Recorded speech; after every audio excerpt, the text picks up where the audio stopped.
Assalomu alaykum muxlislarimiz. Mana 12 yoshli yigitimiz bitta do'sti bilan kelibdi. Qarang, men hozir bitta quyonim tug'uvdi. Shundoq ochdimda, men bundoq qilib ochdimda, bolasini sanadim. Mana 5 ta quyon, bitta quyonimiz bolalagan 5 ta, mashalloh.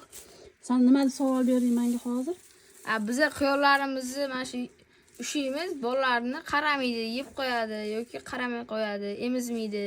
Nega siz ushasangiz ham qaraveradi? Qara, birinchi o'chirda quyonga har doim mehr berasan. Quyonni sen o'zing har kuni silashing keraksan. Faqat bo'g'oz paytda tegmaysan, tushundingmi? Bo'g'oz paytda tegmaysan. Tuqqandan keyin oradan 3 soat, 4 soat vaqt o'tishi kerak. 4 soatcha vaqt o'tgan. Chunki u depressiyada bo'ladi. Depressiyasi sekin 2 soatdan keyin tarqaladi. Bundoq yungini ushiysan, bo'ldi, bolasini ushiysan. Men lekin umuman yungini ushamayman. Chunki quyonlarimiz biza kunda kaftimda men yem berganim uchun men qo'limni hidini biladi. Iloji bo'lsa sana o'shanaqa o'zingni hidingga o'rgatsang, xudo xolisa quyonlaring ham yaxshi mehribon ona quyon bo'ladi. Tushunarlimi? Bismillahni aytib yungiga ushiysan.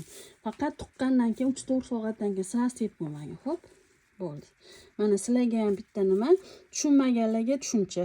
Sizlar ham xuddi shunaqa tuqqandan keyin 3 soat, 4 soatdan keyin tegsanglar, yungiga ushab hech narsa qilmaydi, bolasini yeb qo'ymaydi.